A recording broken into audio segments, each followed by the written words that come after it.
Hello, everybody. Andy Jacob here with the Entrepreneur Spotlight Series, and we have a great guest on the show today as part of our author profile program.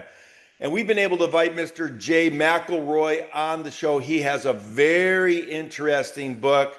It's called Lunchbox Poetry. And when you see Jay, you'll see that he kind of looks like a poet. I know he's talking to us today from up north, and he has a great story about the way he came about this poetry book.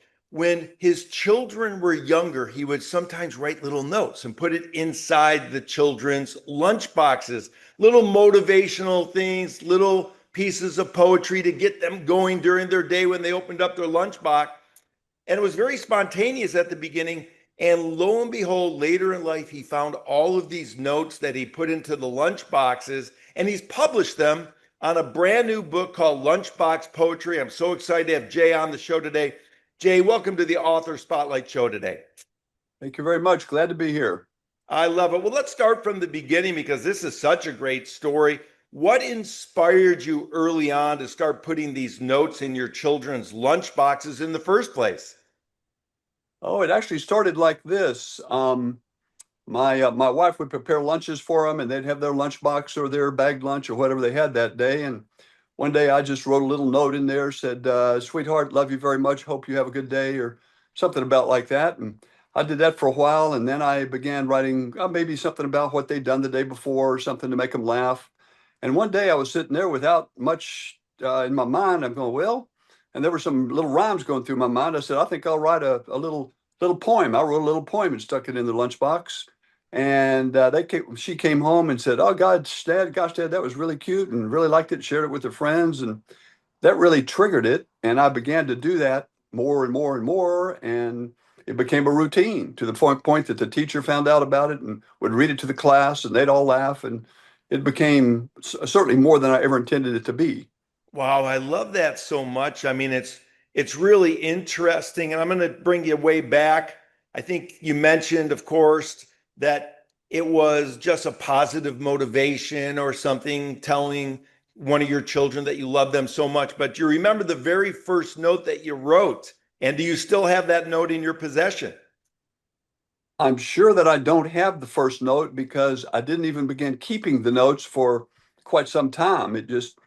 I don't even know exactly what triggered me to keep them, but I probably saw one maybe when they came home with their lunchbox or whatever, and I saw the old poem and I read it. I said, Jay, that was pretty cute. It actually made me laugh. I'm going to keep that one. And next thing I knew, I was keeping two or three, and I said, well, heck, I'm going to keep these, and maybe someday when I'm an old man, I might look at them and laugh and remember the wonderful times when my daughters were very young and innocent and cute and doing all kinds of funny kid things.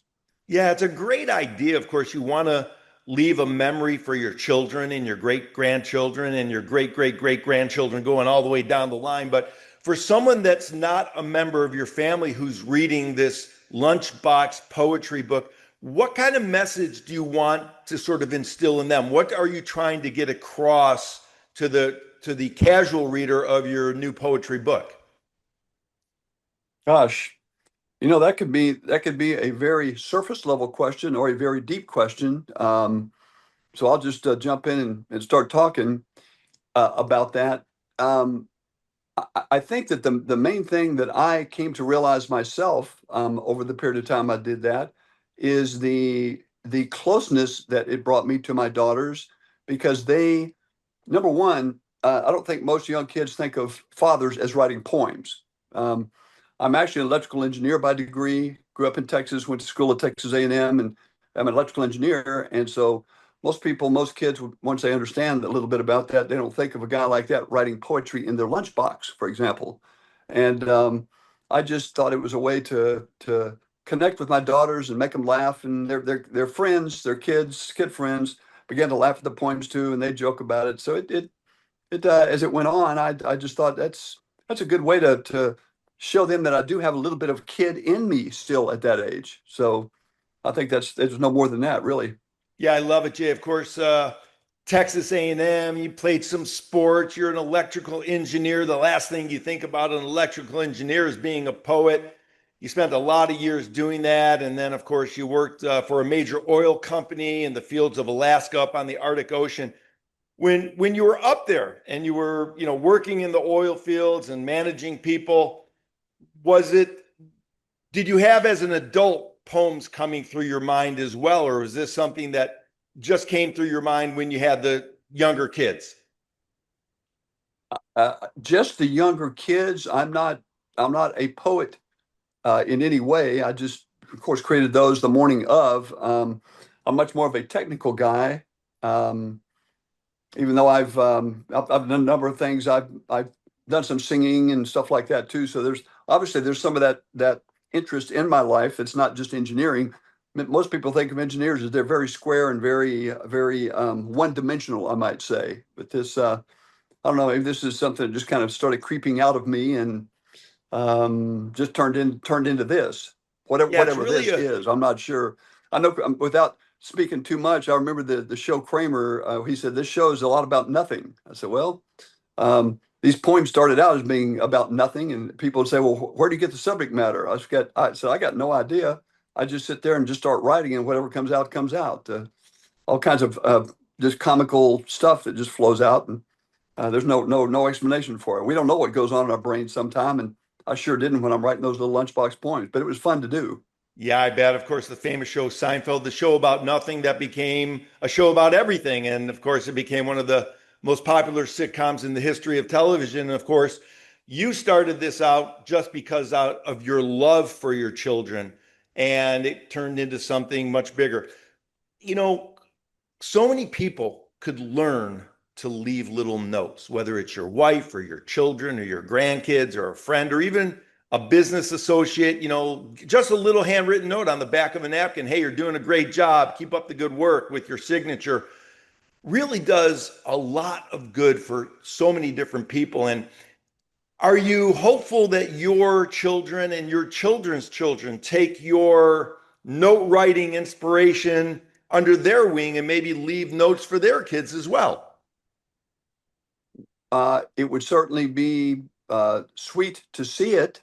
Um, and I guess to talk about that just a little bit, not quite on subject, but close to it. Um, if it does nothing more than show them that there are so many things in this world that are available to them, and keep that creative spark in them. If there's a little bit of creative spark for something, whatever it is, pursue it to the extent that you want to, and don't be afraid of it. And Yeah. just take it on. I like the sign behind you right now. Nothing is impossible, and that ties in somewhat to what I'm talking about. That anybody can write a poem, anybody can write a letter, and anybody can do a whole lot of stuff. That many times we limit ourselves in terms of what we think we can do. And my message is get out there. If you have an interest in it, try it, and don't just assume you're going to fail at it. Try it and try it and try it. Many times you can be at least minimally or moderately successful at it. Yeah, I love it, Jay. Of course, we talk about it all the time for the people watching the show. We talk about the younger generations being glued to their phones. And my wife and I were out at a coffee shop not too long ago. There were six, 14, and 15-year-old boys sitting around a table. And they weren't talking to each other like I did when I was a kid. They were just glued to their phone. Their heads were down. They starting to get a little lump in the back of their neck from looking down at that phone their whole life. And I think really what this leads me to with the lunchbox poetry is, we need to have a little bit more interaction with each other. And for a grandfather or a father or a mother or grandmother to be able to interact just in a short way and tell their kids or their grandkids how much they loved them in a handwritten note or a handwritten piece of poetry, it's beautiful. And I think it stands out because kids don't get that anymore. All they're doing is, it seems like they're just glued to the phone and they don't get that connection like these poetry pieces or these handwritten pieces that you put in the lunchbox gives them. So, how important do you think it is for people of our generation to connect with the younger people in this type of meaningful way? Well, I guess I can hardly say that I don't think that's important. I think that the key word in your words there is connect, and there are many ways. Well, let me scratch those words. it's more difficult as we get older sometimes to connect with the young and the very young. And I'm old enough now to know how that works, and any way that I can connect with my daughters, grandkids, that kind of stuff, it's a wonderful thing. Because I think most of us see.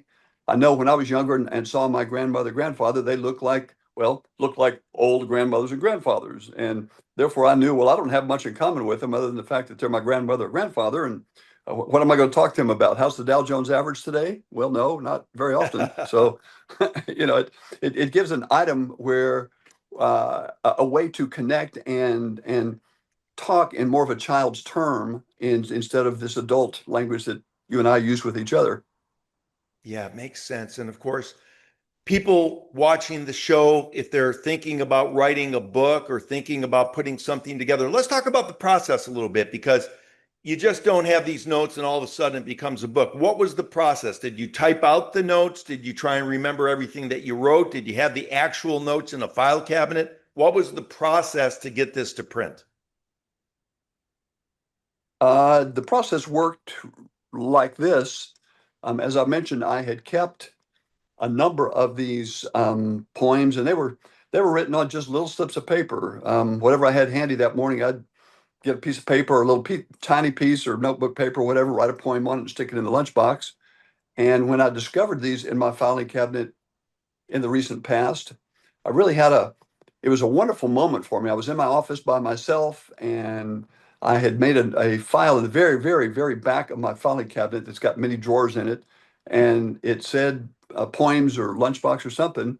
I didn't even remember what it was. I pulled it out, and I had just a wonderful time. I sat right at my desk by myself, no sound, and just started reading these poems. And they just, I found myself just laughing, not so much at the poem itself, even though somewhat at the poem itself, but just with my memory of about the time that my daughters were that young and maybe some of the things they were doing at that point. And my daughters are now late 30s and 40, and at these ages they're 6, 7, 8, 9, that age. I'm going, oh yes, remember that cute little girl running around and flopping down on the bed, or just doing funny stuff. And it really gave me just tremendous warmth and love for him again, just having the memory of all that. So that was a wonderful moment for me. And I'm not even sure I'm answering your question, but I'm kind of rambling on. I apologize for that.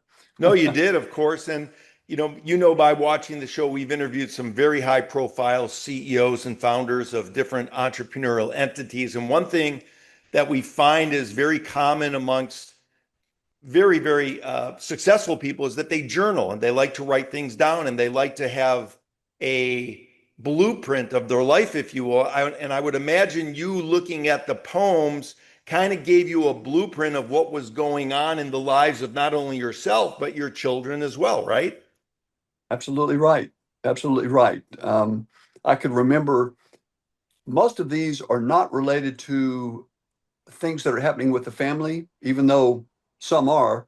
Most of them are just, I keep using the word nonsensical. They're just funny little poems, but it certainly triggered some of them triggered memories of me going, oh yes, I remember one of my daughters was doing this and that about that time, and I could remember the time frame that I wrote that poem and who the neighbors were and the activities they were involved with and all of that sort of stuff. So it was the whole process was just fantastic for me. I really enjoyed that. Yeah, that's super cool. And of course, many young people, all young people have challenges in their life. And when one of your daughters had a challenge or something happened that didn't go their way, did you try and write something to sort of bring them back, to a positive state, or were they more general in terms of the poetry with regard to your writing? You actually asked two questions there, and I'll answer both of them. Good. It was generally just a more spur of the moment, just a makeup about like a Dr. Seuss, The Cat in the Hat. Okay, is that real life? Well, no, not exactly, but kids love it, and that's more of what it was like. However, your initial question was, did I at times address things that were happening in life and happened to them? Absolutely. In fact, the one that comes to mind, I wrote one about t-ball, and one of my daughters had begun to play t-ball, Well, when I was growing up, there was no such thing as t-ball. We played little league ball, pony league ball, high school ball, and football, baseball, basketball. I grew up in Texas, and that's what we did. T-ball had not been invented. So by the time my daughters were around, T-ball was a big thing where you put the tee up there and hit it off the tee. And so I wrote a poem about that and had my artist friend put a piece of artwork together that shows a young girl with the tee hitting the ball. So sometimes there were examples of real life situations that tied into the poem. Yeah, I love that. Of course, as an engineer, as an electrical engineer, Jay, I'm sure you worked with a lot of people throughout your career. Did you ever leave notes for your peers or notes for people that you supervised, or was this note giving and note process only for your children, or did you carry that on throughout your professional career as well? Um, I always have been a prolific note writer. Of course, I wasn't doing, lunchbox poetry to my professional friends, as you might Yeah. imagine. Um, but no, I've always been. I read a lot of notes. I've always written a lot of notes, and these days, of course, they're, as we all know, texts and emails more than notes. But um, my my dad was an electrical engineer and a corporate manager, and my mother started out with a major in English before she dropped out and got married to my father and started a family. But she was really big on English and literature and those sorts of things. And I can only guess that a little bit of that must have rubbed off on me, even though I'm much more a technical guy. I'm, as you said, electrical engineer. I'm a business owner and have been much more technical in my adult life. But I've also had uh, about 7 years of operatic voice training too. So I've got a little musical side in there too that's probably ties into this poetry, note writing stuff. I shouldn't say stuff. Skill, maybe. I'm not sure it's much of a skill, but aptitude maybe for that aspect of life. I'm Yeah, it's probably going too. beautiful. I'm probably going too far on this answer for you, so I'm probably to reel myself back in here. No, I love it. I love it. The more you go out, the better because we're learning more about, your process, how Lunchbox Poetry, came around, what your thinking was, how your children reacted. You mentioned that the teachers sometimes would read the notes in class, so they found them very valuable as well. And one thing that is very obvious to me during this interview is you like to impart knowledge, you like to help people. And of course, we have younger entrepreneurs that watch the show, Jay, and I want to give them a little Jay McElroy sort of motivation because sometimes these younger entrepreneurs are hitting the wall. Sometimes they don't know where to turn. Sometimes they have a problem they can't fix. Do you have some sort of advice for the younger entrepreneurs watching the show, sort of similar type of advice that you'd want to give your children and grandchildren as well about what it takes to keep on pushing in life when times get tough? Uh, as a matter of fact, yes. Since you asked that particular question, and I'm going to say the simple version of it, and I'll talk about it for a moment or two if you don't mind. Um, my advice there is never give up. Okay.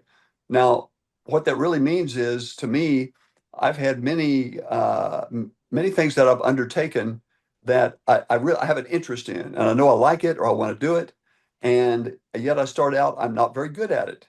Okay, well, I guess I'm never going to be a very good singer. I'm never going to be a good basketball player. I'm never going to be able to write very well. Those kind of things. And yet, what I found as I look back on my life, since I'm an older guy, um, those areas that I've flat just lowered my head and said, okay, I'm not very good at this yet, but I'm not going to give up on it. I'm going to learn more about it, and I'm going to learn more about it, and I'm going to learn more about it, and I'm going to practice it and practice it and practice it until I become at least, reasonably good at it.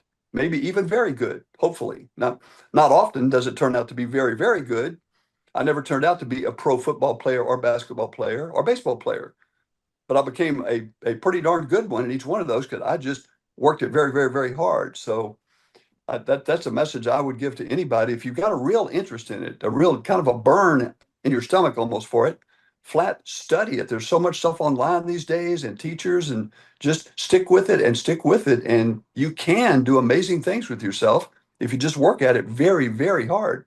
I love that. And that's a message that is kind of going by the wayside, it seems like, for the younger people. They want everything easy. They don't want to work as hard as they really should. They give up too quickly. And we want to see more of that in our world because it just makes the world a much better place, Jay. And of course, what you've done with your career and what you've now done with Lunchbox Poetry, you had these great lunchbox poems and sayings, and you put them together in a book for everybody to read. I'm sure it's going to be a great thing also to leave for your family throughout the future generations. And this has been a great interview. I want to thank you so much for coming on the show today. We're going to put up some links to Lunchbox Poetry below. We're going to put some of the pictures of the cover of the new book up on the interview as well, Jay. And I want to thank you so much for coming on the Entrepreneur Spotlight Show with our feature on upcoming authors. And we're very excited to get our hands on the Lunchbox Poetry book ourselves so we can read that ourselves. So thanks so much for coming on the show. Thank you so much for having me. You have a good day yourself.